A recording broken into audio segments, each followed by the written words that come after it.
Casero Podcast se hace audio.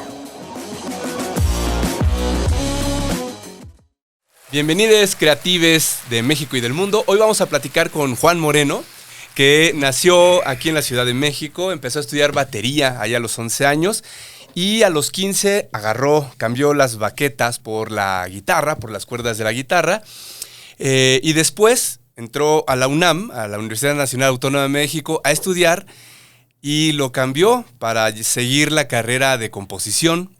Unos años después se ganó también la beca María Grieber, con la que continuó su labor de composición. Allí hizo más de 15 canciones y luego estuvo colaborando con varios grupos de los que nos va a platicar qué onda, qué hacían cada uno, batería, bajo y demás. Y después empezó ya su carrera como solista. De allí viene su colaboración con Adán Jodorowsky, con Natalia Lafourcade, sencillos, disco y un montón de cosas de las que vamos a platicar ahorita precisamente con Juan Moreno. Entonces vamos a comenzar con esta segunda temporada de Rifades. Yo soy Ever Eslanda, Chino está acá en los controles y vamos a darle.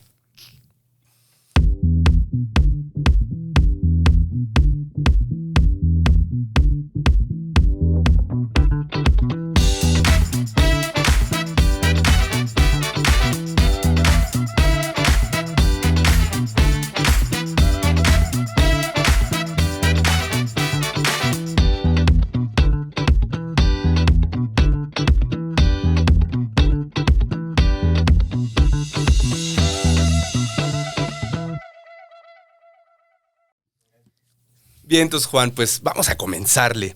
Dice acá que tú empezaste entonces a agarrar la batería, sí, pero a los 11. ¿Cómo llegaste a eso? Fíjate que en mi familia siempre hubo mucha musicalidad. Mi papá es artista, es director de teatro, mimo, maestro de teatro. Mi mamá es escritora, está más enfocada en el mundo de las letras, ¿no? Ajá. ¿Qué escribe tu mamá? Mi mamá, pues, sobre todo ensayo y cosas. O sea, en realidad ella es más investigadora. Ah, ok. Está en la UNAM, en el Centro de Estudios Literarios. Uh-huh. Y entonces, digamos que yo crecí en la intersección entre lo artístico y lo intelectual que me venía de la familia. Claro. Pero aún así, pues, es una familia que en general consume mucho cine, mucha música, y pues tengo una hermana 6 años mayor. Uh-huh. Entonces eso quiere decir que cuando ella ya era puberta o adolescente, yo tenía 9, 10 años. Uh-huh. Y entonces pues teníamos una relación seguimos teniendo una relación muy, muy simbiótica, o como la quieras llamar. Sí. Y ella me pasaba todo lo que iba descubriendo en el Chopo, etcétera. Entonces, uh-huh, como que la música que ella escuchaba en esa época era muy como The Cure, post-punk, ¿no? Uh-huh. Y entonces descubrió en ese año, estoy hablando del 88, creo, a los Caifanes, que era como eso, pero en español. Y ajá, se volvió loca. Además vivíamos al lado del Rocotitlán, como a 2 cuadras. Entonces se iba caminando y a mí no me dejaban entrar, pero yo luego la acompañaba a las pruebas, uh-huh, de sonido, qué sé yo. Y pues ahí fue cuando la primera vez que dije, yo quiero hacer eso. Cuando vi a Alfonso André tocando la batería, tan chavito. O sea, te estoy hablando que aquí tenía yo como 9 años, 8. Pero se me quedó la obsesión y con el tiempo, pues, en ese tiempo no había como muchas, o sea, no existía el internet, obviamente, el claro, Google. Entonces no había manera como de enterarte de un buen maestro, ¿no? Entonces pues, lo que hizo mi mamá fue meterme en una academia, la que estaba ahí en el Parque Hundido, que se llamaba Yamaha, que no sé si sigue existiendo. Claro, okay. Y pues ahí empecé a tocar la batería, además de que yo era un niño muy nervioso, muy hiperactivo. Y entonces como que también siempre estaba como...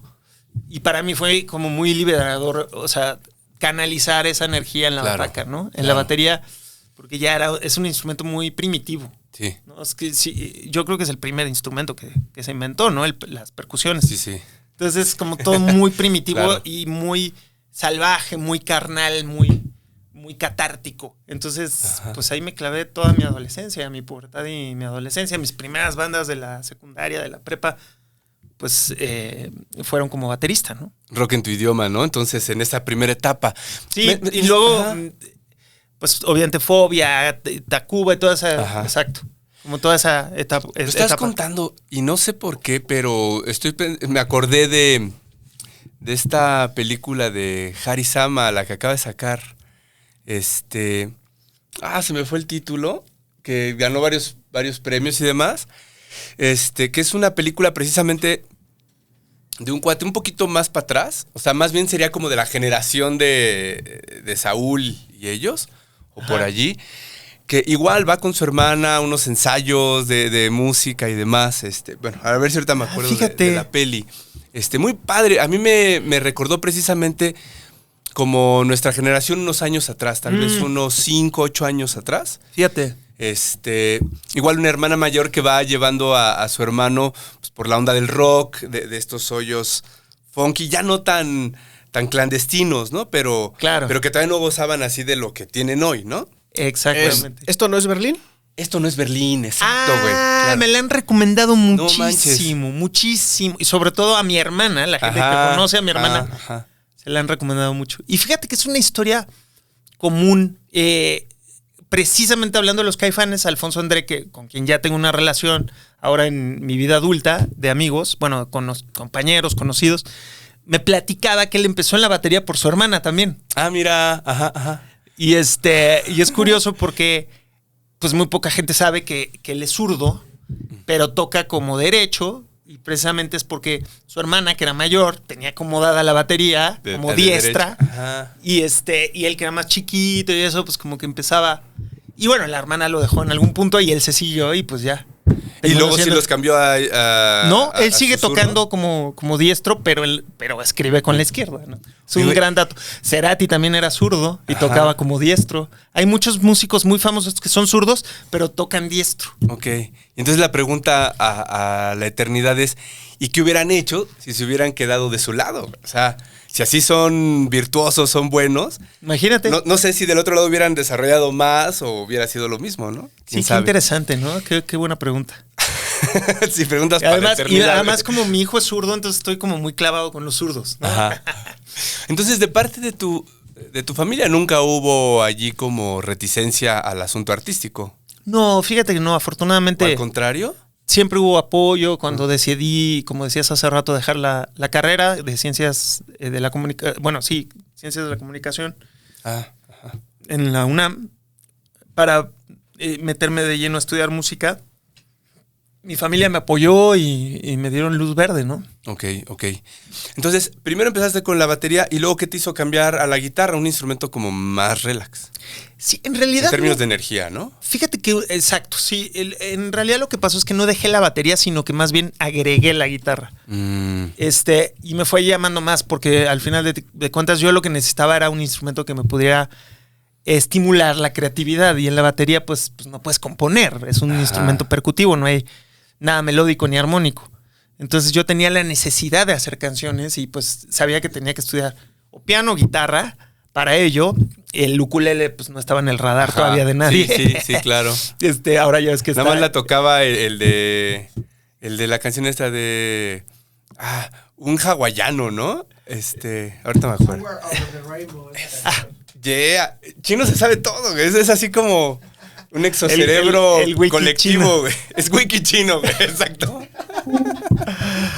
Pues Over the Rainbow, claro. Era el único que tocaba el ukulele.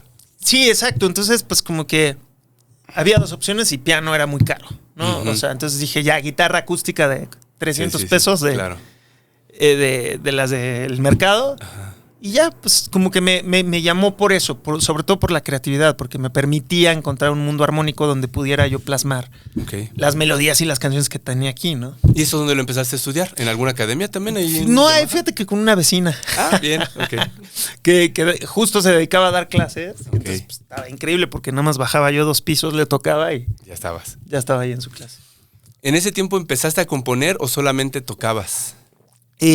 Al principio solo tocaba. Ok. Pero incluso desde que era el baterista de mi primer grupo de la secundaria, como que yo, desde la batería, como que cantaba ideas. Uh-huh. Entonces de pronto llegaba el cantante y se acercaba a mí, pues ya se hace el escándalo y oía, como que imitaba la idea y ya como que se ponía a cantarla, ¿no? Ok. Y esa fue como mi primer, digamos, roce con la coautoría, Ok. ¿no? Hacer ahí algunos coros o cosas Sí, por ahí. pues como que de pronto estaba ahí, estábamos palomeando, se me ocurrió una idea y ya se la cantaba Ok. espontáneamente, ¿no? Era como todo. Lo padre de ese tipo de bandas es que todo es como muy espontáneo, Sí. ¿no? Todo el proceso, todo, como no hay ningún tipo de Sí, seriedad, restricciones, contrato, claro. exacto. Todo es así, Vas. todo es lúdico. Bueno, estaba pensando ahora que decías esto, yo sí me acuerdo, a ver si tú te acuerdas de tu primera canción en la guitarra que te aprendiste. Yo sí me acuerdo, sí. ¿Cuál era? Fíjate que tenía el cancionero de The Wall, de Pink Floyd The Wall. Ok. Ajá. Y la primera canción que pude tocar fue la de Mother, Ok. de Pink Floyd The Wall. Ok, y la cantabas y todo. Sí, o sea, como que me costaba cantar y Ajá, tocar al mismo ajá. tiempo, en ese tiempo, pero sí, algo así. Y luego te pasaste al bajo. Sí, en realidad eso fue como más accidental, digamos. Ajá. O sea, porque bueno, una vez que ya tocas la guitarra puedes tener ciertas bajas, o sea, mucho de las bases del bajo.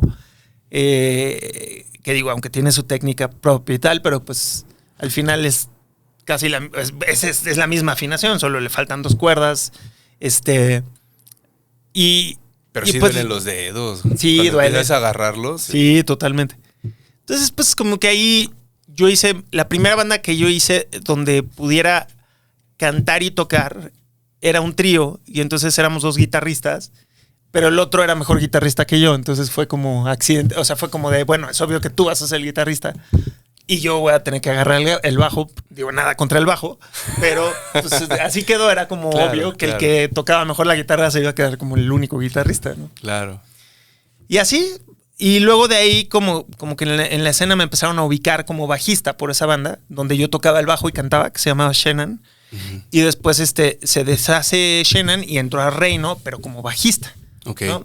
Que Reino es una banda que existe en la actualidad, como de rock mexicano, que creo que está ahí en Universal, no recuerdo bien la disquera, pero van a tocar pronto, no sé si ya tocaron, pero siguen vigentes, es lo que quiero decir. Ajá. ¿Cuánto tiempo estuviste con ellos? Un año nada más. Sí. Ok. ¿Con el otro grupo habías estado más tiempo? 7 con Shannon, porque ese sí era como en Reino yo era nada más ejecutante, ¿no? Era bajista y ya. Pero mi proyecto anterior era, digamos, como el proyecto donde yo componía las canciones, bueno, la mayoría, no todas, cantaba también la mayoría de las canciones y era el proyecto que yo generé precisamente para canalizar esta necesidad de componer y cantar mis rolas, ¿no? Claro. Juan, algo que me interesa en general durante estas entrevistas es tratar de ver un poquito de forma paralela o tras el telón, ¿no? Paralela a la carrera o tras el telón. Tenías tu grupo, estabas estudiando comunicación, habías estudiado comunicación, la dejaste. Y durante todo ese tiempo, ¿de qué vivías? ¿Cómo lo hacías? ¿Tenías otro trabajo? ¿Trabajabas tocando en algún otro lugar? ¿O qué onda? Fíjate que en la época de estudiante, afortunadamente, pues sí, tuve el privilegio de que durante mi periodo como estudiante, pues había un acuerdo tácito con mi familia que seguía yo dependiendo de ellos, ¿no? O sea, sí. una vez que terminé de estudiar, ¿no? Pues ya como que las cosas se fueron dando de manera orgánica y natural. Okay. O sea, como que un exnovio de mi hermana era jinglista, entonces me daba muchas chambas que tenían que ver con eso, ¿no? Que para los que no saben qué es un jingle, es música para publicidad, básicamente, para comerciales. Justo a él le tocó la transición entre el jingle cantado con el producto, o sea, hablando del producto, al famoso sound alike, ¿no? Okay. Que es la manera más moderna de ponerle música a un comercial, que es, no puedo comprar la rola de Radiohead, porque es carísimo, pero llama a un músico que haga algo en ese tono parecido sin ser fusil, porque nos demandan. Ajá. Entonces el sound alike para mí fue una experiencia bien padre, porque finalmente aprendes mucho a eso, como Claro. a investigar por qué suena así esa guitarra, porque pues sí, tienes que entregar algo muy parecido a la referencia y al final de cuentas aprendes muchísimo también. O sea, como que creo que ese ejercicio de chamba me ayudó en en mi, digamos, en mi crecimiento como un artista, más bien como un compositor más completo, porque tenía ya como más lenguaje para la producción. Claro. Que al final se encarga de eso, ¿no? De saber qué guitarra usar, para qué sonido, qué tarola, qué batería, dónde microfonear, ¿no? Esas Entonces, cosas muy precisas y técnicas. Y que lo vas descubriendo también de manera como muy natural, ¿no? A la hora de que pues estás escuchando, supongo, no sé nada de pintura, pero supongo que como los pintores que ves los estudiantes de pintura que están ahí tratando de imitar un cuadro, ¿no? Algo parecido también pasa en las escuelas de cine, que también tiene su complejidad porque les piden, por ejemplo, recrear una escena de Tarkovsky o de quien tú gustes, y tienen que ver que la iluminación sea la misma, el encuadre, y a veces todo eso es una bronquísima porque una sola luz, un foco distinto, y ya te cambia, claro. Entonces exacto. es muy parecido a esto que tú lo ves estético y hermoso, poético, pero al mismo tiempo tiene un montón de cuestiones técnicas. O sea, de qué flanger, con qué banda, con qué amplitud le vas a poner la onda, etcétera. ¿Qué Totalmente, micro? exacto. O sea, cómo afecta un micro a la voz, cómo proyecta. O sea, creo que eso es bien importante. No lo había pensado, pero me parece un muy buen ejercicio. Súper ejercicio. Para creo quien que quiere a mí producir y demás, ¿no? Totalmente. Creo que, pues como en todo, o sea, la mejor manera, yo creo que es para aprender eso es imitando, porque finalmente en el camino, pues vas descubriendo luego otras cosas, ¿no? Que te aparecen por sorpresa, que digamos los accidentes, ¿no? Los happy accidents. Ajá, ajá. Dices, ay, buscando este sonido de tarola, me equivoqué, pero encontré este otro. Y wow, está increíble. Entonces ya se te queda aquí en la memoria y lo guardas para tu canción, ¿no? Ajá, en algún momento lo voy a usar. Claro. Y así, o sea, sí, bueno, ese tipo de chambas. Por lo general freelance, pero afortunadamente me puedo, o sea, como estoy muy contento porque casi todas las chambas que he tenido en mi vida han tenido que ver con la música. Desde maestro de guitarra, pasando por productor, asistente de un escorero, ¿no? Para 2 películas. Y eso implicaba darle llamado a los músicos, grabarlos, editar las tomas, tal, ¿no? Desde eso hasta limpiarle el disco duro, ya sabes, claro, tal hacha. Claro. Entonces, al final, todas las chambas que he tenido han tenido que ver o con el audio o con la música. También fui diseñador sonoro de un programa, precisamente de nuestro presidente, que tenía en el 2008. Ok, de Andrés Manuel. Ajá. Ok. Que él tenía un programa que se llamaba La Verdad Sea Dicha, creo, y yo era el diseñador sonoro, ¿no? Que era un programa que él tenía como contraparte al gobierno espurio. Claro. Y salía todos los lunes. Y yo ahí también aprendí mucho de edición. Los últimos 2 videos que yo he hecho, los edité yo. Entonces, okay. Como que también aprendí mucho de cómo sincronizar los soniditos con la imagen y la edición, y empecé a adquirir otro lenguaje, ¿no? Oye, Juan, esto no estaba preparado en la entrevista porque yo no sabía que ibas a contar esto, pero pues ¿cómo es hacerle música a Andrés Manuel? Porque pues yo creo que, no sé, es una persona abierta, pero también con una línea muy clara, ¿no? Sobre qué quiere y cómo lo quiere hacer, güey. Fíjate que ahí no era como compositor que estaba yo en el proyecto, era nada más mezclar toda la parte sonora del programa. Ah, ok, o sea, no tuviste que hacer la música para el intro acá o algo así. No, eso lo compuso otro compadre que se llama Juan Alberto Ruiz de Velasco, que fue el que me metió como... ¿No fue una bronca? O sea, atinarle a lo que quería. No, a la porque idea. era como música muy incidental, muy como documentalosa. Okay, al final era un noticiero, finalmente. O sea, no tenía una identidad así muy particular. Ajá, es como un noticiero, finalmente. O sea, como que era un programa que hablaba de todo lo que había hecho en la semana. Entonces, pues como que, y en las comunidades a las que había ido, y con los del maíz que había platicado, que sin maíz no hay país y tal. Entonces, era mucho boom, mucho micrófono exterior, ¿no? Mezclar, quitar los ruidos, filtrar, usar compresores. Ahí también aprendí mucho de eso, ¿no? O sea, como de limpiar voces, el sonido directo, lavalier, ya sabes, o sea, todo eso. Sí. Como que, híjole, me llegó pésimo este track de lavalier, ¿ahora qué hago? Pues ni modo, súbele al del boom y quítale con el ecualizador las frecuencias del ambiente. O sea, todo eso lo fui adquiriendo en ese programa. Y pues padrísimo. O sea, la verdad es que, insisto, o sea, me siento muy contento de que siempre, de poder decir que siempre tuvieron que ver algo, ya sea con la música o con el audio, mis chambas, ¿no? Y es que eso tiene que ver con lo que decía Steve Jobs. Ya estoy así como mi tía, ¿verdad? Así nada más como decía, el de las computadoras. Sí, güey. No, como decía Steve Jobs, lo vi en una conferencia que le da a unos universitarios que están egresando. Me parece que es en Stanford. Ajá. Les dice esta teoría de los puntos. Que a veces uno hace cosas, aprende cosas a lo largo de su vida que no sabe para qué le van a servir. Y a veces no sirve para nada, ¿no? Y da el ejemplo de las tipografías. De la caligrafía y demás. Y que al final pues, es su diferenciador, ¿no? Con Bill Gates.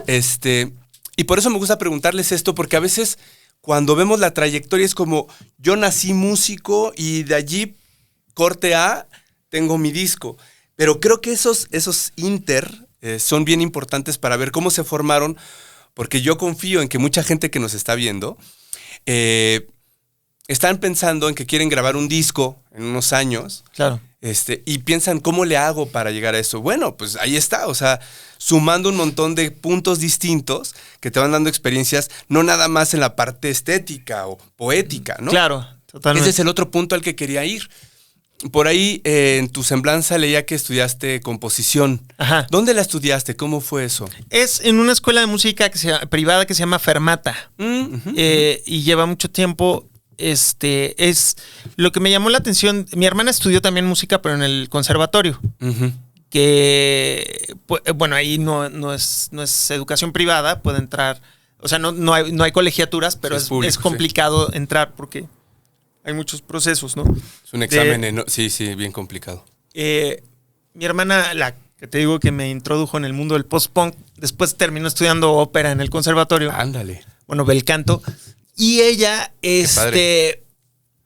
yo revisaba, o sea, como que yo también siempre quise estudiar música de manera formal, pero me brincaba, si bien me encanta la música clásica, pero me brincaba mucho la parte de tener que estudiar una carrera de clásico para hacer música popular. Y en ese tiempo la única escuela que ofrecía, bueno, había otra, la G. Martel, sí, pero las únicas dos que ofrecían como la carrera de composición de música popular contemporánea eran esas dos. Entonces, pues me encantó también el programa de ahí Fermata. estuvo Natalia Lafourcade, ¿no? Sí. No sé si estoy confundiéndome, pero esa era una escuela impulsada o algo, o formada por Toussaint, Eugenio Toussaint. Él estaba ahí, él era director. Era director. Y creo que es socio, no estoy seguro. A lo mejor estoy diciendo una mentira, pero de que él lo conocía ahí estaba, siempre en su oficina, ahí estaba. Mario Santos, que es un súper arreglista también. Él sí era socio fundador. Súper arreglista. Él hizo toda la parte sinfónica de Café Tacuba, de Natalia Lafourcade, etcétera. Y precisamente ahí conocí a Natalia, ¿no? Ok.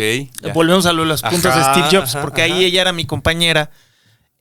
Pues ni tenía nada grabado, ni yo ni ella, y éramos dos viles estudiantes.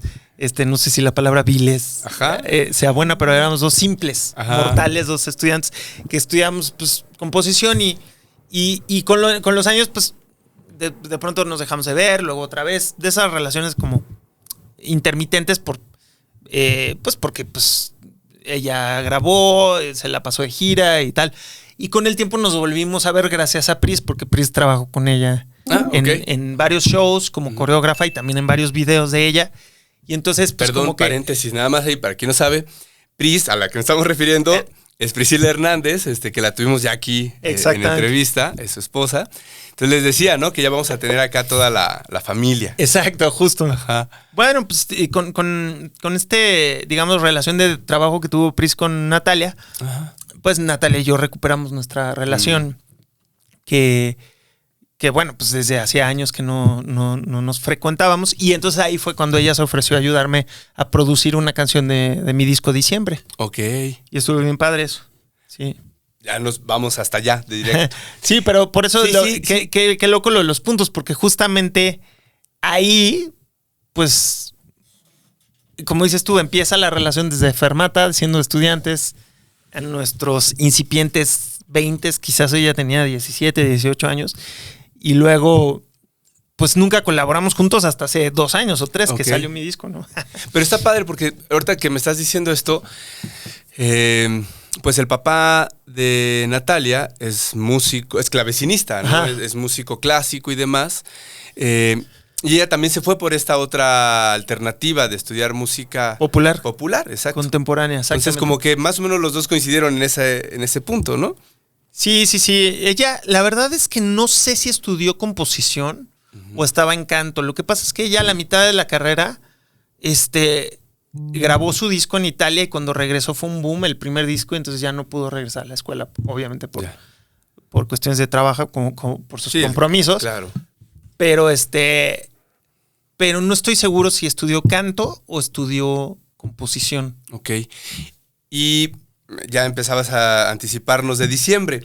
¿Esas canciones salieron también de la beca que ganaste de la María sí, bueno, Grieber? exacto, sí, casi todas, ¿eh? Ok. Surgieron ahí. O sea, ahora sí que fast forward, unos 10, 15 años.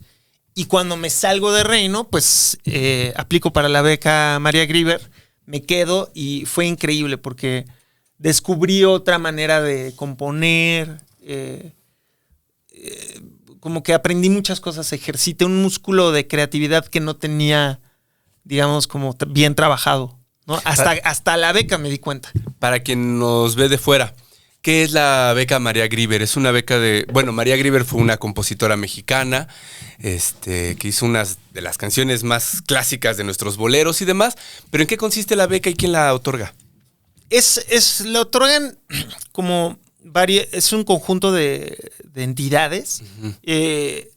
Estaba el FONCA involucrado, estaba TV Azteca, bueno, Azteca, la asociación que tienen, que era ¿qué? Fundación Azteca. Ah, ok. Yo pensé que era la de compositores, Asociación de Autores y Compositores, ¿algo así se llama? La En SACAM. México. Ajá. No, ellos creo que no están involucrados. Estaba el Auditorio Nacional. Sobre todo el Auditorio Nacional. Era el que estaba, digamos, el principal inversionista. Y no, sí estaba involucrada la SACAM. Claro que sí. Ok. Claro que sí, porque los jurados eran de el maestro Manzanero, etcétera. Sí. De hecho, mi tutor, digamos, de la beca fue Memo Méndez Guiú, que es el productor y creador de todos los hits de Timbiriche.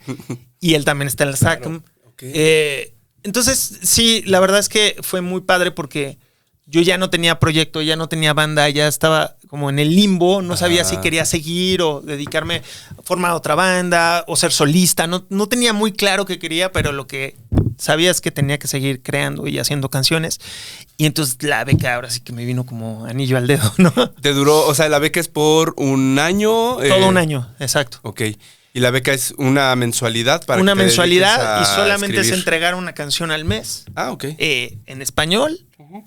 Y hay meses que tienes que entregar 2. Ok. Por eso en total fueron como 18 Ok. en todo el año, ¿no? Pero... Y de ahí hiciste una curaduría para lo que iba a ser tu filtro. disco. Ajá. Y de ahí pues quedaron las 10 canciones 11. Ok. Que se quedaron en mi disco. Pero es como... es muy padre porque éramos 5 o sea, era yo y 5 becarios más en mi grupo, digamos, y entonces tallereas las canciones y como que recibes esta retroalimentación y el compañero que hace boleros y el compañero que más bien se dedica al pop y el ¿no? Entonces te dan retroalimentación desde su perspectiva. Órale. Está bien padre porque sí, claro. No sabes qué le quitaría un coro, está muy larga tu canción, ¿no? Le hace falta una segunda y una tercera, ¿no? Exacto. O la letra es muy literal, me tenía más metáfora. Entonces pero todo era como una retroalimentación bien padre cuando mostrabas la nueva canción o las nuevas canciones, dependiendo del mes. Y era bien padre porque esa retroalimentación no solo del guía, ¿no? Sino de los otros becarios, pues hacía que de pronto las canciones sí, o sea, aplicabas la mayoría de la retroalimentación estaba muy bien fundamentada. Entonces lo aplicabas como experimento y luego decías, es que claro, tenían razón. O sea, sí es cierto que suena mejor así, ¿no? Eso está bien padre y me gustaría retomarlo también hacia el final. El tema de lo importante que es crear en colectividad, en equipo. O sea, sí tener esta parte del proceso individual, pero después compartirlo, socializarlo y entonces ver cómo mejora. Claro. Sobre eso, a partir de allí, ¿desarrollaste un método creativo o tienes varios o no tienes ninguno y siempre es azaroso? Fíjate que yo lo que siempre cuento es que yo durante muchos años componía de manera como muy intuitiva y muy esperando a ser empujado por la musa de la inspiración. Entonces no tenía ninguna rutina, ningún sistema, era como de, si un día traía algo que decir, pum, lo escupía y bye, ¿no? Pero podían pasar 6 meses que nada, que mi vida era flat, ni para bien ni para mal, o sea, normal, sí. No había... Entonces como que también dependía mucho de lo emocional y de la musa de la inspiración. Justo, curiosamente, antes de ganarme la beca, un año antes, había yo leído una biografía de John Lennon, escrita por su esposa Cynthia, su primera mujer, y ella hablaba del proceso creativo de John, que me parece muy interesante porque pues, lo vio de primera línea. Claro. De primera mano. Y cuenta unas historias increíbles, pero lo que más me llamó la atención fue que este cuate componía diario, no era una persona rutinaria, pero componía diario. O sea, desordenadamente, pero todos los días y de manera casi compulsiva. Siempre estaba encerrado en su estudito en la casa y todo el tiempo y se obsesionaba. Y si no le salía algo, se obsesionaba más. Ándale. Hasta que encontrara como el momento eureka. Y si no, le hablaba a Paul McCartney, pero él no dejaba la pieza hasta que no la terminaba. ¿Cómo se llama el libro? Se llama... Bueno, a ver si ahorita te acuerdas. Ya. Sí, lo escribió Cynthia Lennon, ¿no? Ah, ok. No creo que creo que solamente se llama John. ¿Ah? John. Ok. Y entonces es muy interesante porque justamente yo hice la siguiente reflexión, incluso lo escribí en un texto porque soy muy fan de los Beatles, y yo dije, es que claro, porque justamente él decía que había un prejuicio de que cuando te volvías rico, ¿no? En el caso de ellos, ¿no? Ajá. Estoy hablando. Cuando se volvían ricos, se iban a volver más peores compositores porque justamente el confort ya no hay sufrimiento. Exacto, y ya entonces, las musas se van de... Pero curiosamente, si tú te fijas en los Beatles, sus mejores rolas las escribieron ya siendo millonarios. Entonces, eso me llamaba mucho la atención y yo decía, a ver, ¿pero por qué? Y ya que leí la biografía de Cynthia, entendí por qué. Tenía todo el tiempo del mundo. O sea, no tenía que llevar la ropa a la tintorería, su hijo a la escuela, tenía un chofer, tenía no sé qué, no sé cuánto, Claro. tenía todo resuelto. No tenía que ir al súper. Jingles, No tenía que... claro, exacto, güey. ni estudiar esta cosa, ni trabajar en esta otra. Entonces, como todo era eso, pues obviamente el cuate pues no tenía nada que lo perturbara, que le quitara energía, tiempo, concentración.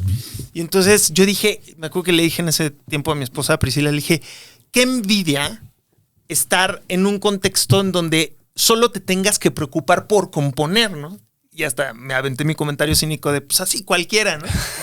Y en eso el universo me da un zape y me dice, ahí está la beca. Órale, güey. Eso querías, ver, ¿no? Ahí está. ¿Qué digo? No vas a comparar el presupuesto de la beca con lo que tenía John en su cuenta bancaria, pero, o sea, en menor escala, obviamente, pero era un poco lo mismo. Sí. O sea, yo no tenía ese año no tenía ninguna obligación, porque la beca sí cubría, digamos, como lo indispensable de mis gastos mensuales. Y la verdad es que yo también un poco adrede, por lo mismo no busqué otras chambas, como en otros años de freelance. Entonces, como que dije, ok, me llegó, lo pedí con ese Voy a comentario. abrir ese espacio, claro. Cínico, pues así quién no. Así que chiste. Así que chiste, pues cómo no. Me llegó con la beca y ahora comprométete en serio. Entonces no busqué otras chambas, dejé de dar clases, etcétera, y me enfoqué nada más a componer. Dije, voy a hacer el experimento de John. ¿Qué pasa si yo todos los días me dedico a componer? Y me encontré con algo muy curioso, que es que yo no conocía la parte oscura de la creación. Lo que te iba a preguntar, ¿se puede estar todos los días componiendo? O sea, no sé, justamente el writer's block del que hablan, el bloqueo creativo que a todos nos pasa, como yo no tenía ninguna obligación, digamos, por componer, y como te digo, lo hacía de manera súper espontánea, con mis otras bandas y así, pues obviamente, insisto, podía escupir 2 rolas en un día y luego 6 meses que nada. Pero aquí como todo lo, o sea, si no te quitaban la beca, tenía que componer a fuerza un mínimo una canción por mes. Entonces me proponía yo todos los días 4 o 5 horas estar dándole. Y para mejorar sobre todo también en la parte letrística y melódica. Y de pronto me di cuenta que esta frustración que antes me hacía decir, bueno, pues no hay ninguna prisa y dejar la rola. Y entonces, o sea, como que me di cuenta que esa frustración antes no llegaba a tal nivel porque yo ni siquiera lo llevaba a ese extremo. No forzabas. No forzaba. O sea, era como de ya me aburrí tantito, ya me bloqueé, ya me encloché, bye. Lo dejaba y decía otro día. Y la grababa para que no se me olvidara y qué sé yo, ¿no? En las notas. Y ahora era como de esta cosa como de no me sale. ¿Y por qué? ¿Y por qué no? Y darle 1000 vueltas y entonces enojarte con lo que estás haciendo y enojarte con... O sea, la parte oscura de la que nadie habla, de la creatividad, que es la frustración, el enojo. Y sí me llegó a pasar que pues, tenía una canción, por ejemplo, sin terminar y que ya tenía que entregarla al día siguiente. Y todo el mes así súper enlodado, ¿no? Enlodado. Sí, sí. Y un día antes, con el miedo de que te quiten la beca porque no entregaste y tal, era así de ¿no? Y de pronto tienes ese momento eureka que llega, ¿no? Y que no llega por arte de magia, llega gracias a esos 29 días que estuviste no, hasta que de pronto ¡fum! Llega, ¿no? Y wow, y tampoco conocía ese éxtasis de momento eureka, ¿no?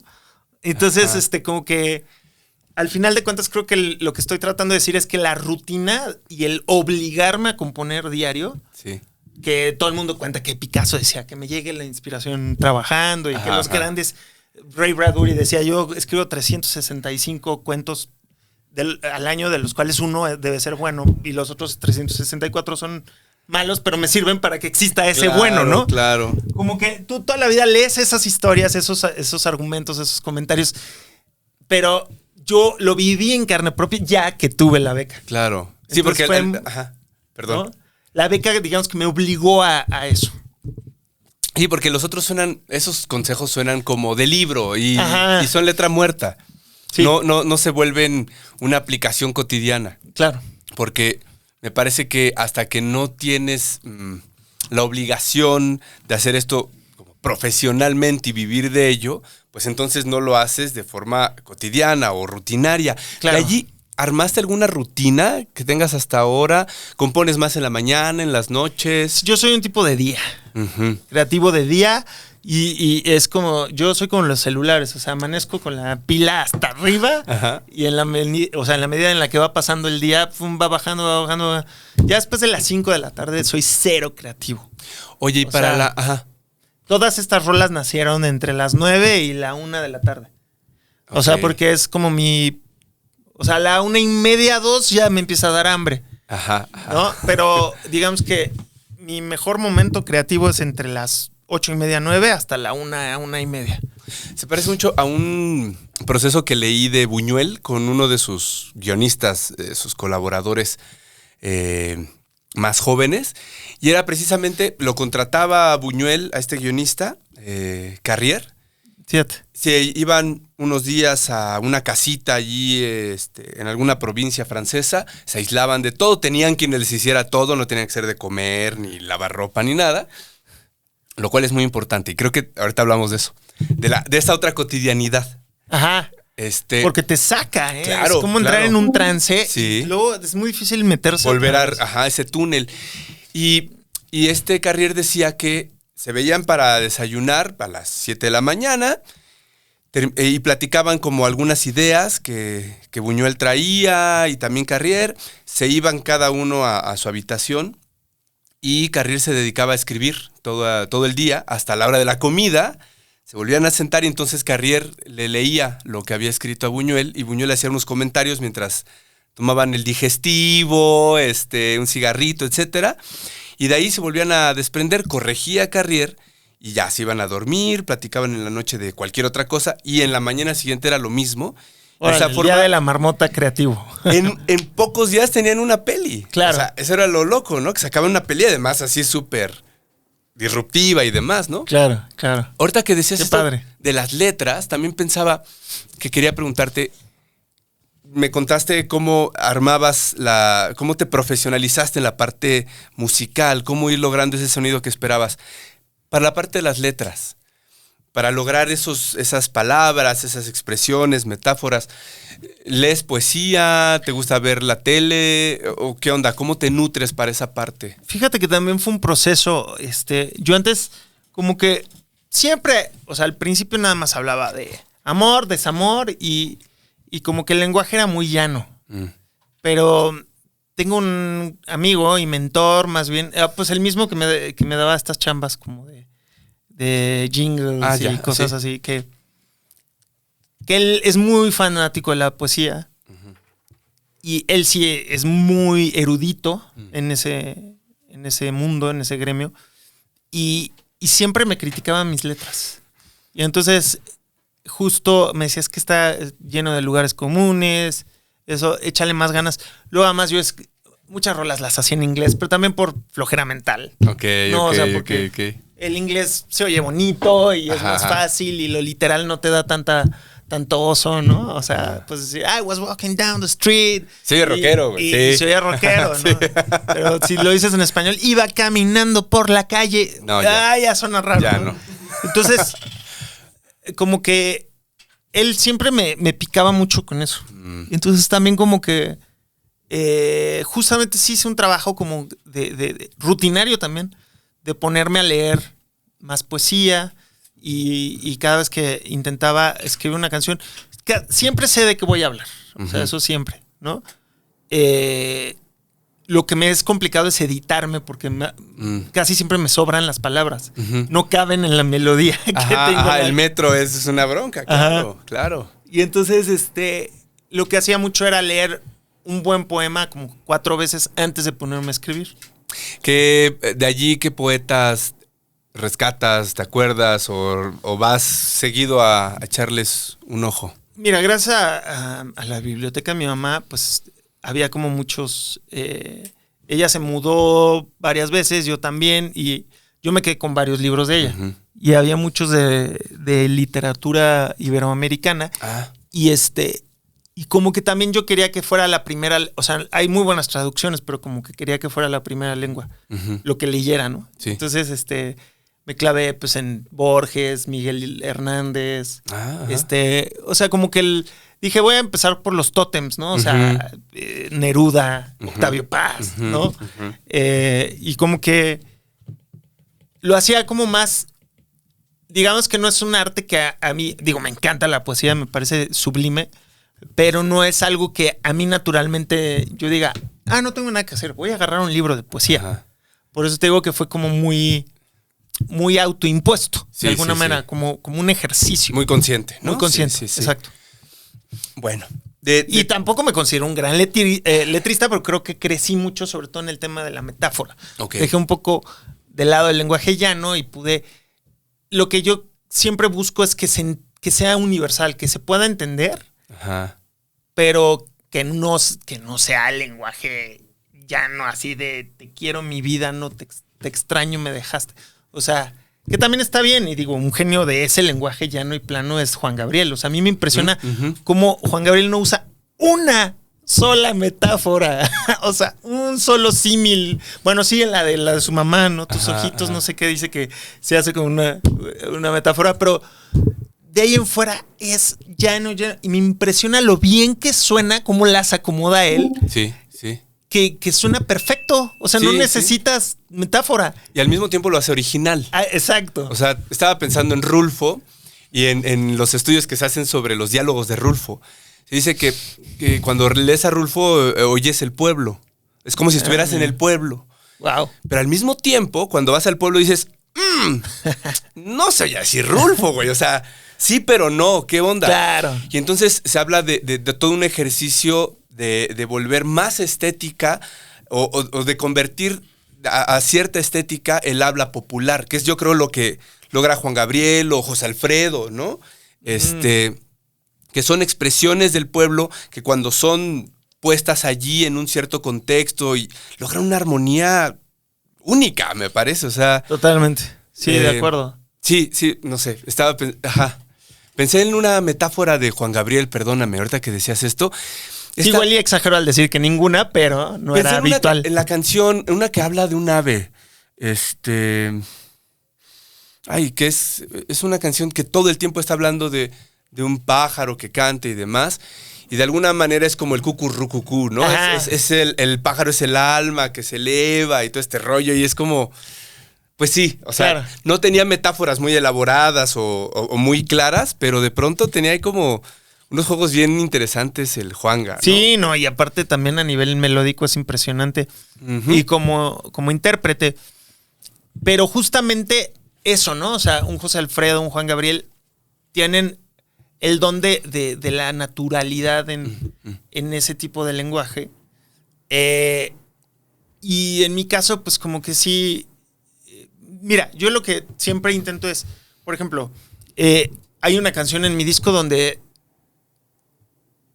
es algo muy concreto que me pasó a mí. Uh-huh. Pero siempre intento usar cierta ambigüedad en el lenguaje para que se vaya de lo concreto o sea, de lo particular a lo general. Sí, que tenga resonancia en otras personas que no estuvieron contigo ese día exacto. Que se descompuso la lavadora. Exacto, claro. Exacto. Entonces como que dejo algunas cosas ambiguas, algunas cosas abiertas. Entonces digo, en realidad me dolió esta situación, pero de lo que estoy hablando es de la pérdida o del duelo, ¿no? Entonces voy a tratar de envolverlo con ciertas metáforas o ciertas palabras que se entienda perfectamente que estoy hablando de un hecho de que me duele. O sea, esa canción fue para mí lo más, de lo más complicado como ejercicio, porque me senté y dije, ok, quiero hacer una canción de despedida, pero en donde no haya ni reproche, ni rencor, ¿sabes? Ni despecho.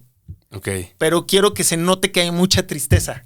Ajá. Entonces fue muy complicado porque casi todas las canciones de despedida te llevan al despecho, ¿no? A la victimización, ¿no? Y tú me dejaste, claro. Y yo te extraño, o me dolió y te fuiste y yo solo.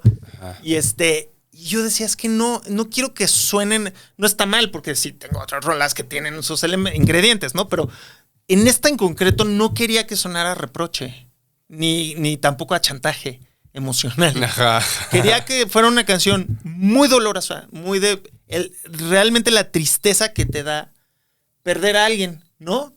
Que en este caso era un gran amigo, ni siquiera una historia de amor romántico, ¿no?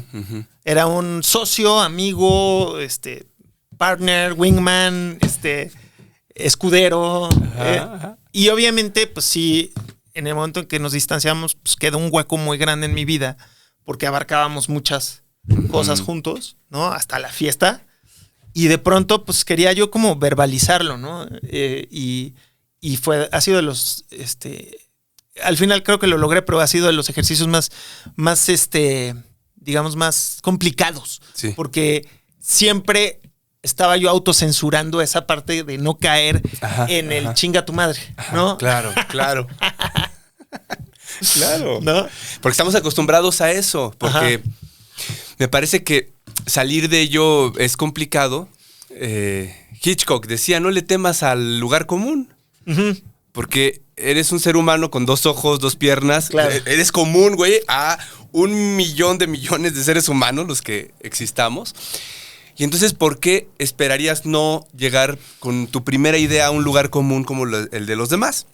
Que no le temas, pero de allí salta a la originalidad. Y me parece que es esto que hiciste. Es decir, mi lugar común es una despedida. Ahora, ¿cómo la particularizo? Pues no haciéndola como mi cultura está acostumbrada. Y es que chingue a su madre, ¿no? Exacto. ¿Cómo me salgo de ahí? Voy a otra emoción, ¿no? Que también tiene ese momento y que normalmente no es experimentado. Sí, y esa canción, lo padre es que mucha gente me ha dicho, es que se acaba de morir mi abuelita y me acordé de ella, ¿no? ¿Cuál canción es? Se llama Motor, ¿no? Okay. O me recordó a cuando mi perro lo tuve que dormir. O sea, sí, okay. Y hay gente que lo asocia con eso, con lo tanático, y hay gente que lo asocia con el despecho, aunque no quería meter despecho, o hay gente que lo asocia simplemente con... O sea, lo padre es cuando ya llega la gente y te dice, me recordó a esta historia mía, y la historia no tiene nada que ver con lo tuyo. Claro. Eso es para mí lo más gratificante, porque ahí es cuando yo digo, ay, se logró mi objetivo, que se universalizara esta situación en particular, ¿no? Y justo hablaba el otro día yo con Pris de la genialidad de The Wall de Pink Floyd, lo volvemos a mencionar. Ajá. Que, por ejemplo, ves que se hizo la película de The Wall, dirigida por Alan Parker, y me la eché con comentarios del director. Ok. Y con Waters, ¿no? Y ya sabes que oyes las voces en off. Que, por cierto, desde que ya nadie compra DVD, según yo, ya no existe. No, claro. Pero yo era de los orates que me eché el padrino con comentarios del director. Estás viendo la escena y oyes la voz en off del director. Ay, me acuerdo ese día que filmamos, pero nos llovió. Están padrísimas. Las versiones también de Criterion son súper... ¿Criterion? Ajá, son súper selectas ahí para cuando estás así clavado con una peli. Me encanta, porque luego se van de lo técnico a lo anecdótico. Ajá. Por ejemplo, Coppola es así, ¿no? ¡Ay! Ya me acordé, ese día nos llovió y no sé. Y luego te cuenta algo súper profundo de por qué iluminó así. Ajá. Y luego algo técnico, ¿no? Se va a lo técnico y luego te dice, ay, no sé qué. Y luego se clava con una anécdota. O sea, es padrísimo, ¿no? Sí. Como meterte en el universo de la cabeza del creador mientras él está revisitando su obra. ¿No? Porque muchas veces en esos ejercicios ellos no han vuelto a ver la película en muchos años. Entonces... Pues, perdóname, se me ocurrió, ¿y si hiciéramos algo así con los discos?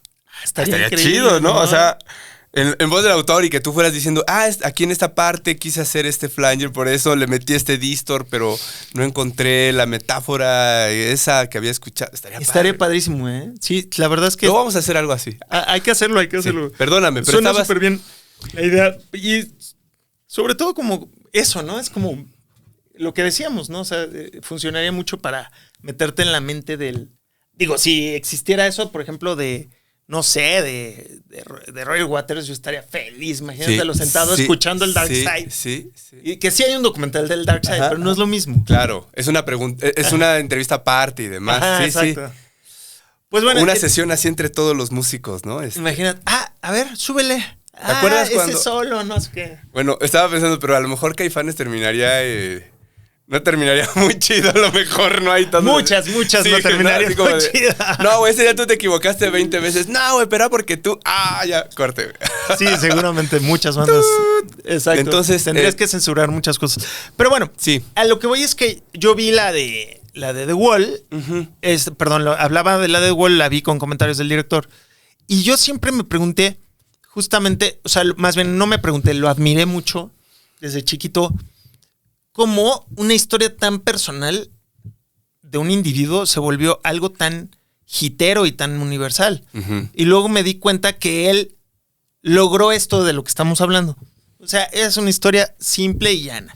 Un chavito que se queda huérfano en Inglaterra, que crece en la posguerra, con su mamá, súper absorbente, invasiva, ¿no? Que lo sobreprotege porque es su único hijo y el papá muere en la guerra. Y de grande se hace rockstar. Se hace millonario. Es una autobiografía, finalmente. Se hace rockstar, se hace millonario.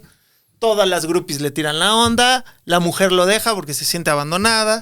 Pero, ¿no? Y el güey cae en una depresión tal que termina visualizando sus conciertos como si él fuera un líder nazi, ¿no? O sea, se convierte en aquello que mató a su propio padre. Sí. Y es muy sencillo, o sea, es como muy obvia, muy lógica. Y así es el disco. Pero ¿qué pasa? Que en realidad, si tú le escarbas, él usó su vida como un pretexto para hablar de cosas más universales. Uh-huh. O sea, en realidad, por la razón que yo creo que conectó tanto esa pieza, tanto el disco como la película en su momento, que fueron hiterísimos ambos, sí. Yo creo que es porque él te hacía creer que estaba hablando de su biografía, pero en realidad está hablando de temas mucho más universales. Está hablando de la pérdida, uh-huh, de la orfandad, del Edipo, del complejo de Edipo, ¿no? Ahí tiene unas escenas extrañas con su mamá. Uh-huh. Está hablando de la infidelidad. Está hablando del ego. Está hablando del narcisismo, de la depresión. O sea, está hablando de conceptos tan universales que todos hemos, de alguna manera u otra manera, conocido, ya sea a través de nosotros o de algún familiar o amigo, que dices, claro, es que en realidad ahí él se usó a sí mismo y su propia historia como pretexto para abarcar temas mucho más universales, y eso creo que es lo que hizo que conectara tanta gente con esa obra, ¿no? Sí, el autor al final se vuelve como un amplificador de esas emociones colectivas, ¿no? Totalmente. Y ahora, aparte me parece muy valiente porque, como le comentaba a Pris, o sea, él de pronto como que en el personaje principal, que ya es más grande, o sea, tienes al director Alan Parker diciéndole, el mismo director no sabía hasta qué punto era autobiográfico y hasta qué punto había metido ficción. Y Waters le dice, y todo el tiempo se le pasa a preguntar, pero eso sí te pasó a ti, ¿no? Y dice Waters, bueno, no a mí, pero, por ejemplo, Waters nunca se drogó. Y el personaje ya en la vida adulta es drogadicto, ¿no? Sí. Entonces está basado en Syd Barrett, que es el fundador de Floyd. Entonces dice, bueno, ese es un elemento que metí de Barrett. Y como cuando tira todo lo del hotel, que tira, hay una escena que tiene una catarsis, una crisis y tira la tele del hotel y no sé qué, dice, bueno, ahí me estoy basando en, no dice el nombre, pero obviamente está hablando de The Who, que eran famosísimos por romper los hoteles. Entonces dice, no, yo nunca rompí un cuarto de hotel, pero se puso de moda en mi época que algunos compañeros de otras bandas se hacían famosos por romper los cuartos de hotel. Entonces, me parece también todavía más valiente porque el güey, incluso aunque la gente sabía que era medio autobiográfica, mete elementos o características que ni siquiera son de él, ¿no? Como para exacerbar este cliché del rockstar. Claro. Y años después, 30, 40 años después, el mismo director no sabe hasta qué punto es personal o no. Y el otro no tuvo ningún reparo en decir, bueno, si creen que fui un drogadicto, no me importa. Si creen que rompí cuartos de hotel, no me importa. Al final, es este pretexto de contar algo mucho más importante a través de tu propia experiencia, ¿no? Estamos tocando ya ese tema. Y quisiera pasar a tu disco, porque creo que a veces la ficción termina siendo más importante que la verdad, ¿no? O que la biografía o lo que haya sucedido, porque precisamente cumple unos fines a veces más nobles que los que tuvimos en nuestras vidas, ¿no? Estoy pensando en la biografía de cualquier persona que se dedica a hacer obras de arte, ¿no? Claro. Entonces, y aquí quiero, en esta última parte de la charla, navegar entre esas dos. ¿Cómo fue tu salto de este proceso de composición a empezar a ser producido? Te iba a decir a colaborar, pero a ser producido por Adán Jodorowsky, aventarte ya tu carrera como solista y la combinación con la paternidad. Sí, fíjate. A ver, entonces, ¿te parece si vamos parte por parte? Primero, ¿cómo llegaste o cómo llegó Adán a tu vida? Pues de muchas maneras, ¿no? Primero, también de manera muy accidental, me lo presentó un amigo porque acaba de llegar de París y entonces estaba formando un grupo con su entonces novia de punk y necesitaban un bajista. Okay. Y ya sabes, yo conozco a un güey que conoce a un güey. Llegué, tocamos, esa banda duró solo un día, solo un show. Le abrimos a los Horrors, estaba buenísima. Pero era como un Pimpinela punk porque se cantaban él y ella y hacían performance, pero se metaban la madre en las rolas. Y muy, muy catártico, muy punk. Y después él tronó con esa chava, pero como que saca sus proyectos, Pris le coreografía o le ayuda a hacer varios shows. Y le pone a las bailarinas y así, como que también ahí empezó la relación. Y de pronto nos dejamos de ver mucho tiempo. Y un día me lo encontré casualmente en la calle. Y él me preguntó en qué andaba. Y le dije, pues estoy ahí componiendo mis rolas de solista, no sé qué voy a hacer con ellas. Me dijo, mándamelas. Le mandé las maquetas. Y me dijo, me encantaron. Me encantaría que si haces un segundo disco me contemples como productor. Y le dije, pues vas. O sea, porque ya estaban muy avanzadas las canciones, ya había varias cosas grabadas. Pues le dije, el disco no está terminado, es como una peli, hasta que no está ya masterizada o con corrección de color y editada, pues le puedes hacer mil cosas, ¿no? Y me dijo, órale. Entonces fue como todo muy orgánico, muy natural. Y regrabamos cosas. O sea, podemos decir que ahí fue una relación más de coproducción. Ok. regrabamos cosas, él tuvo la idea de meter cuerdas a todas las canciones, cuarteto de cuerdas en todas, dio un levantón, compuso varias armonías vocales, agregamos instrumentos, quitamos otros que sobraban. Trabajaban. Y eso es lo padre de la mirada ajena, Claro, ¿no? claro. Porque al final es una voz como el editor de una novela, ¿no? O sea, quítale este párrafo, no me interesa leer una hoja describiendo el cuarto, no ayuda a la historia, ¿no? Describiendo el cuarto de la chica, ¿no? ¿Y siempre trabajaban en el estudio? ¿Trabajaban en casa? En mi casa ponía yo las sesiones de Pro Tools y nos poníamos ahí a mutear cosas, a quitar, hacía yo mis apuntes, me dejaba tareas. Y ya, o sea, me decía prueba esto y tal. Y lo que ya fue que tuvimos que rentar un estudio profesional fue cuando grabamos las cuerdas. Okay. Y luego cuando mezclamos el disco lo mandamos mezclar con el que le mezcla él todo. Todo lo que él hace y lo que él produce. Que es un francés que él conoce pues, desde que vivía allá. Y fue una relación bien padre. Y él les hizo la mezcla entonces La mezcla de todas del disco, las sí, rolas. de todas las rolas. Y entonces sí, fue una coproducción bien padre, una relación ahí muy, muy padre, porque originalmente la que me iba a ayudar a hacer todo fue Natalia, pero justamente se le cruzó el boom de Hasta la Raíz, que no se lo esperaban tanto, o sea, sí, pero no tanto. Entonces fue una gira súper impactante, ¿no? Con la canción esta de Hasta la Raíz, que es hermosa. Justo salió ese sencillo y fue así, pum, pum, pum, pum, pum, pum, más fechas y nominaciones y no sé qué, entonces ya no tuvo tiempo, obviamente. Pero tiene presencia en una canción. En una canción. Y aparte yo luego le consultaba otras cosas, o sea, como que de pronto le mandaba cosas, le decía, oye, ¿cómo ves aquí? No sé qué. Pero ya no pudo involucrarse como ella hubiera querido, que era estar en el estudio 24/7, ¿no? Ok.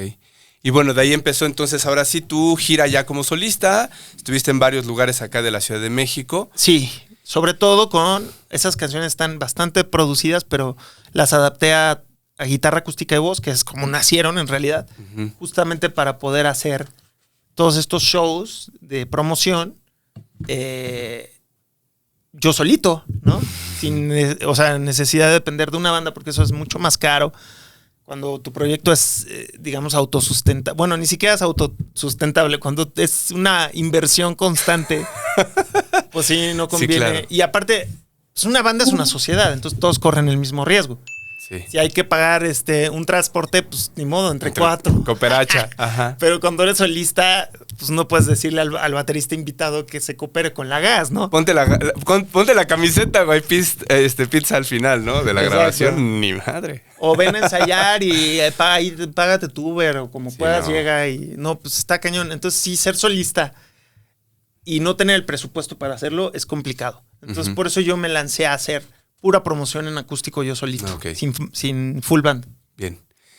Y esta nueva etapa también ha tenido que ver con una etapa personal y creo que también es importante ver esta parte, si te parece, y es la vida personal. Ahora eres padre. Ajá. ¿Cómo lo combinas? ¿Cómo están tus tiempos? ¿Tus rutinas siguen igual que cuando estabas componiendo con la beca? ¿Cambiaron? ¿Cómo está la cosa? Pues sí cambió mucho, la verdad. Pues tú sabes que ser padre requiere muchísima atención. Sí. Y creo que no para mal. O sea, simplemente modifico mucho dentro de la rutina doméstica. Y sí, obviamente tienes, sobre todo cuando son más dependientes, pues tienes menos tiempo para ti o estás más cansado.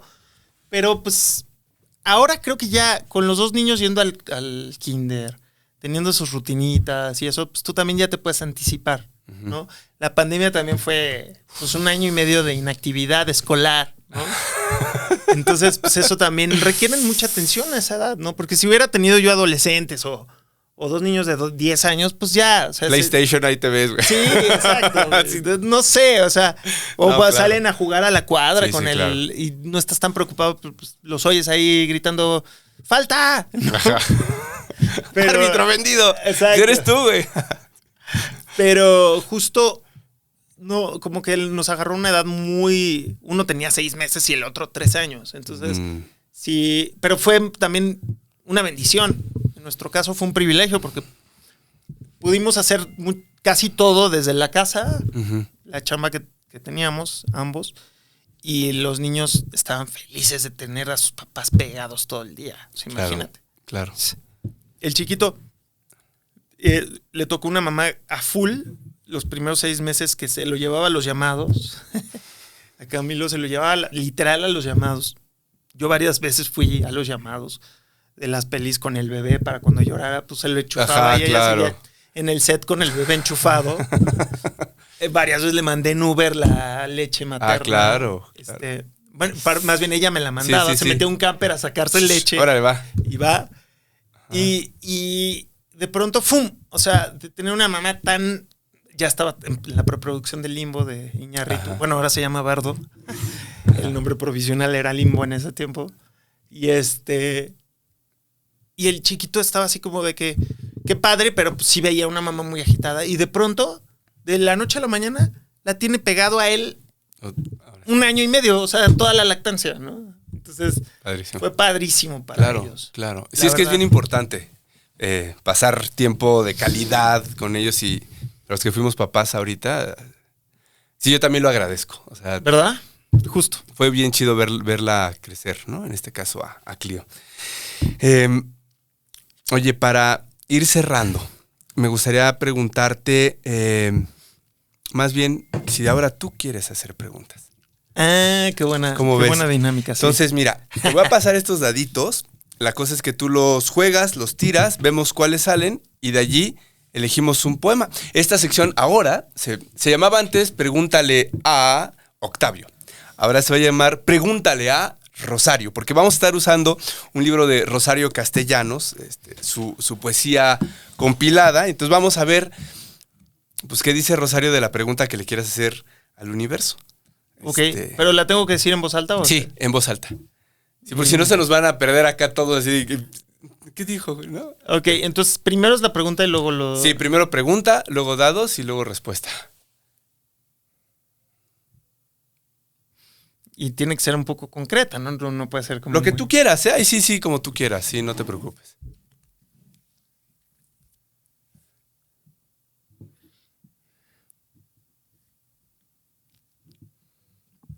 A ver, va. Venga. Adelante. Entonces, la pregunta. La pregunta sí. es, en este punto de mi vida, ¿cuál es el camino que debo de tomar precisamente en mi carrera como compositor? Ándale. Uy. Porque, contexto, o sea, todo el tema de la pandemia y haber frenado con los shows en vivo y haber empezado a sacar mucho contenido, pero desde casa y hacer todo, digamos, hice 2 canciones que hice yo todo porque pues no podíamos ver a nadie, entonces grabé yo todos los instrumentos, etc. Cambió mucho el esquema, entonces por eso pregunto cuál es. ¿Por dónde debe ir? Ahora que ya todo empieza la normalidad, estoy así como en el limbo. No sé por dónde empezar ni hacia dónde dirigirme. Si es sacar rola por rola o un disco completo, qué sé yo, pero bueno. Órale, está bueno. Armar banda, seguir solista. Exacto. Sí, está bueno. Venga. Entonces vamos a ver. A ver. Nos contesta Chayo. Órale. A ver qué nos dice de este bardo de vida. Son 10 y 3, 4, ¿no? 14. Entonces vamos a suponer que es la 140, ¿te gusta? Va. 130, a ver. 140, esta es parte de sus poemas dramatizados. Entonces es una charla entre Nodriza y Salomé. Ok. Qué cagado, lo estaba leyendo ayer. Ah, ¿sí? Sí, porque ¿Justo? estaba diciendo, a ver, como qué cosas nos podemos encontrar acá. Y estaba leyendo esta parte. No sé si exactamente esta, pero uno de estos. Dice Nodriza, no sé de qué me hablas. Y Salomé le contesta, de ese hombre que es jefe entre los indios, de quien está atizando su venganza, del que descargará sobre nuestros tejados su saña. Le responde la Nodriza, no provoques al diablo, pues su espíritu anda siempre rondando, al acecho de un hombre para tomar figura y malaver sustancia. Ay, está medio... ¿Qué tal? Medio dark. Sí. Fue lo que pensé, dije, oye, voy a llevar al Rosario, pero la Rosario es medio... Pues qué interpretación se A le ver, podría va de dar? nuevo, ¿no? A ver, ¿verdad? No sé de qué me hablas. de ese hombre que es jefe entre los indios, de quien está atizando su venganza, del que descargará sobre nuestros tejados su saña. Y le dice la nodriza: no provoques al diablo, pues su espíritu anda siempre rondando, al acecho de un hombre para tomar figura y malaver sustancia. ¿Cómo ves? ¿Te dice algo o de plano no te dice nada? A lo mejor también, es que no le veo la relación con la pregunta, pero podría ser como, o sea, como una advertencia de justamente el pues un poco como los riesgos, los miedos, ¿no? Que pueden ser ese diablo que no te deja hacer algo. Ajá, puede ser como sí, la negatividad, pues el vértigo, ¿no? Como sí podría ser eso, ¿no? Como que a veces nubla la vista para tomar decisiones, ¿no? Dicen, el miedo es el peor consejero, ¿no? ¿Has tenido miedo ahorita? Miedo como tal, no. Más bien la incertidumbre genera a veces ansiedad, ¿no? Sí. O angustia. Ok. Y sí, pues es muy parecido al miedo. Sí, son primos hermanos. Exacto, sí. Hay un libro bien padre de Marina, que se llama Diccionario de Sentimientos. Me gusta mucho porque lo hizo con una psicóloga y agrupan a los sentimientos por familias. Ah, mira. Entonces, por ejemplo, dice, el miedo está muy cercano a la incertidumbre y al pánico, pero el pánico es como mucho más grande. Claro. Ajá, entonces, está bien padre porque hace estas familias, ahorita que estabas diciendo este rollo de, pues no es miedo, pero por ahí anda. Exacto, sí, puede sí. ser, o sea, como dices tú, primos hermanos. Sí. Exacto. Pues que no vaya a ser el diablo. Que no vaya a ser el Gracias, Chayo. Juan, gracias. Antes de despedirnos, cuéntanos, ¿tienes planes ahorita en un futuro breve, más amplio? ¿Qué onda? Pues mira, fíjate que ahora mis planes son seguir creativo, seguir haciendo canciones, subirlas de manera un poco más desordenada a las redes. ¿A qué me refiero? A no tener como una rutina, un sistema o una presión de ya saqué mi primer sencillo, ya está muriendo, Disco. y ahora el segundo y porque eso te genera, esa tensión te genera también mucha ansiedad, ¿no? Entonces, como que me ha funcionado este esquema de las últimas 2 rolas que subí, que me salieron de manera natural. Yo hice los videos, las subí cuando quise, sin estrategia, sin nada, me sentí como muy, muy libre. Y la verdad es que también he estado pensando en nunca digas nunca, pero como que no me está interesando retomar el tema de escenario. O sea, como que me encantan los procesos creativos, estoy muy feliz componiendo a mi ritmo y eso no lo voy a dejar de hacer nunca. Pero ahorita la verdad es que no me interesa retomar el tema escénico. Ok. O sea, dar shows en vivo. Los Beatles tuvieron una etapa de no shows y crecieron un montón en estudio, ¿no? Sí, justamente porque... Madurar las ideas musicales. Sí, y en mi caso, ellos lo hicieron por hartazgo. Y fíjate que en mi caso también es por hartazgo, aunque por razones muy diferentes. Ajá. Pero ellos era la frustración de que no se oían, que no existían los monitores de piso y no sé qué, no sé cuánto. Ajá. Y se cansaban y en ese tiempo no sabían buquear giras. O sea, te ponían un concierto en Atlanta y al día siguiente otro en San Diego y al día siguiente otro en Miami. Claro. Ahora ya los bookers trazan líneas lógicas de giras, ¿no? Ajá. Pero en ese tiempo los jet lags, los cansancios, ¿no? Entonces dijeron, bye.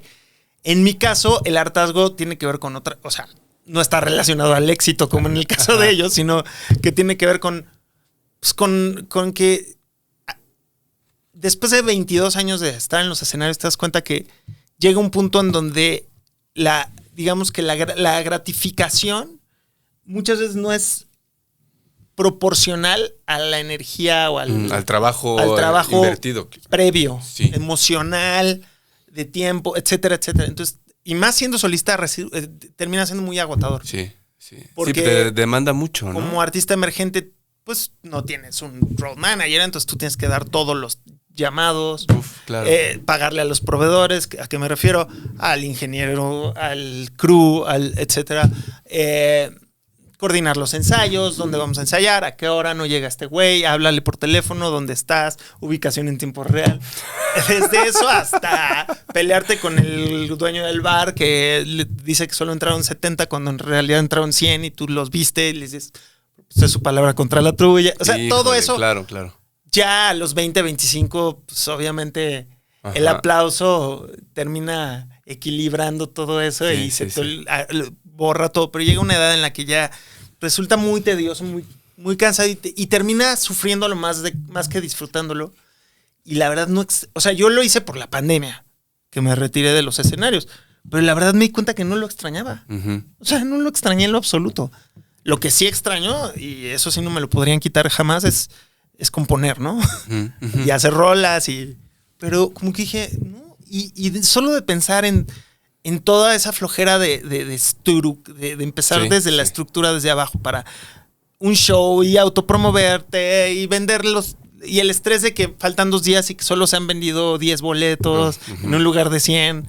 O sea, ya. O sea, termina siendo así de, no, ¿sabes qué? Y siempre terminas poniendo tú más varo, ¿no? O sea, y es que hoy también las redes sociales y todo eso te permite otro tipo de comunicación con el público y de difusión y demás, que no necesariamente es el escenario. O sea, puede ser un concierto en tu casa, transmitirlo en vivo y un live. Y ya. Que también lo he hecho gracias a la pandemia, nunca se me hubiera ocurrido y lo he hecho bastante y me gusta. Me gusta porque estoy en mi zona de confort, en mi cuarto. Y lo hace más íntimo también, incluso a lo mejor para tu público, ¿no? Y te van comentando ahí en tiempo real, puedes interactuar. Entonces no tienes tampoco ahorita la idea de disco, sino más bien ir soltando rolas. A lo mejor más bien ir soltando piezas como me vayan haciendo. Vi a ahorita que dices esto a Jaime López, que le preguntan, oye, ¿y vas a sacar disco? Tienes, no sé, varios años que le pregunta el Jaime, ¿qué es eso? O sea, ¿quién carajos hace discos hoy? Nada, güey. Son rolas que vas subiendo y ya, o sea. Totalmente. Disco es como, o para Dua Lipa, güey, ¿no? Claro. O del Año del Caldo, porque ya como independiente hacer un disco es otro boleto, ¿no? Sí, aparte pensar inversión y demás. En un todo, en una obra completa, también es muy angustiante, porque al final de cuentas, pues requiere mucho esfuerzo, muchos recursos, hacer un disco completo. En cambio, si diseccionas, o sea, si lo pones en segmentos, pieza por pieza, es hasta más natural. Claro. Respiras más como artista, pensándolo así, poco a poco, como ladrillo por ladrillo. Ya de pronto te das cuenta, tienes 10 rolas y ya, bueno, las englobas con una sola portada y dices, esto fue un disco, ¿no? Pero no nació como un concepto hecho. Que al final de cuentas, pues también eso es de las ventajas, como dices tú, de las redes sociales y cómo está acomodado hoy el streaming, ¿no? Gracias, Juan. ¿Dónde pueden encontrarte?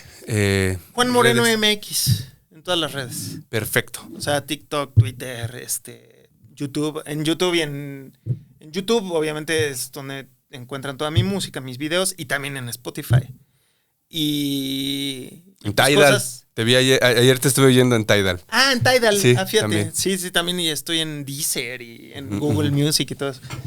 Entonces, pues sí, en cualquier plataforma de streaming pueden encontrar mi música como Juan Moreno o en mis redes sociales Juan Moreno MX. Pues muchas gracias. No sé, ¿tú quieres comentar algo para despedirte? Pues muchas gracias, mi querido Everest. Qué charla tan, la verdad, tan amena, agradable. Ni se siente entrevista ni nada, se siente como una conversación común y corriente, tertulia, diríamos, ¿no? Nos faltan los tequilas. Yo creo que algo que vamos a implementar muy pronto. Pero gracias a ti, Juan. Va a haber que hacer censura. Sí, ¿no? Y al rato decís, no, yo le dije. Pero no, gracias a ti.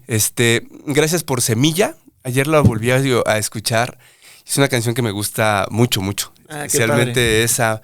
Pues porque habla de esta cuestión de hacerse papá. Exacto. Y porque me parece que hacen falta canciones que no necesariamente hablen de amor y desamor, sino de todos esos temas que nos cruzan como individuos, que nos cruzan también a los hombres, ¿no? Claro, la paternidad. Porque, o sea, las canciones sobre los hijos son de las mamás, güey, ¿no? Claro. La rola para la jefa, pero del jefe para el chavito, pues sí está claro, la de Lennon, ¿no? También. Ajá. Pero ya es un niño grande y demás.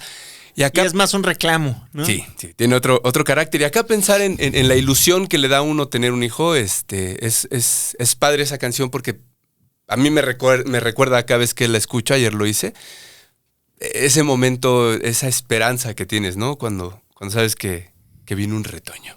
Totalmente. Justo Gracias. es en ese periodo donde se compuso y también quizás no está escrito el miedo que te genera también. Sí, claro. Pero sí fue, digamos, el detonador para escribir el coro, ¿no? Porque me hice la pregunta, pero es que, ¿qué voy a hacer como papá, no? O sea, ¿qué responsabilidad? O sea, ¿no? ¿Qué quiero como padre, no? Transmitirle. Oh. Y ahí salió el coro, ¿no? Luego hay que hacer... estaría padre, ¿sabes qué? Hacer como una mesa de papás, güey. Yo digo... Claro. Porque Claro. ahorita dijiste miedos, dije, puta, los miedos de las ecografías o ultrasonidos son terribles. A mí me mataba ese rollo de, vamos a ver si tu bebé está bien, híjole, no. es horrible. Y ya luego pensar, ¿y cómo se le hace ser papá, güey? Pero estaría chido hacer una plática luego de varios papás, ¿no? Sí, deberíamos hacerlo porque, como decíamos hace rato, la tallereada, ahora sí que la retroalimentación es donde también, a partir de la experiencia de los demás, pues, aprendes muchísimo. Sí, claro. Gracias, Gracias Juan, a ti, por tu Everest. tiempo, por tus rolas y por tu amistad. Gracias, igual. Y gracias acá por echarnos la mano, el Chino, y gracias pues, por invitar. Va. Va. Con gusto. Pues esto, Creatives, fue el primer episodio de la segunda temporada de Rifades. Algunas cosas que creo que vale la pena acá rescatar de lo que estuvimos platicando ahorita con Juan.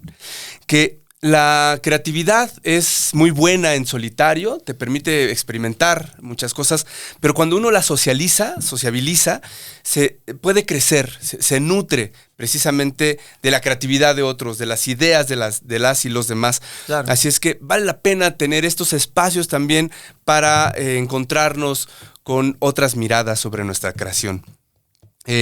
Me parece que este asunto de la procrastinación es una cosa horrible, pero al final puede resultarnos también beneficioso, pero no una procrastinación holgazana o pasiva.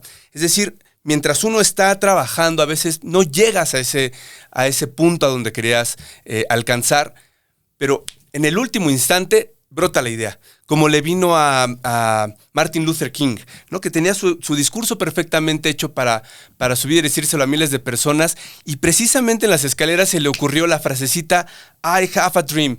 Y ese tuve un sueño es el que volvió inmortal ese discurso, y no todo lo demás. O sea, todo lo demás se inserta en esa última idea que surgió en el momento preciso, ¿no? El momento previo el momento eureka, ¿no? Exacto. El que yo le digo, bueno, que se le dice. Pero no llegó a él así de... Sin lo otro. Exacto, de hueva, o sea, gracias al trabajo. Creo que otra recomendación es, si no tienes tiempo para versarte en algo, para prepararte en algo, ve a lo seguro, la vieja confiable, y esos son siempre los tótems, los clásicos. Mis alumnos me dicen, ¿por dónde empiezo a leer teatro? Pues por lo primero. ¿Dónde empiezo novela? Pues por los primeros novelistas. Vete a los griegos, vete a las generaciones que nos formaron, ¿no? Claro. Y por último, cuando estemos haciendo una creación artística, vale la pena que tengamos en cuenta la precisión emocional. Juan nos decía, quería hacer una canción sobre la despedida, pero no quería hablar sobre esto y aquello. Quería hablar específicamente de estas emociones. Y a veces eso nos falta. Precisión en nuestro plan, en nuestra intención. Así es que bueno, espero que con esta charla tu creatividad pueda crecer un montón. Soy Everest Landa, gracias a Chino, y nos vamos a estar viendo cada semana en esta segunda temporada de Rifades. Gracias. Gracias. Chingón. Gracias.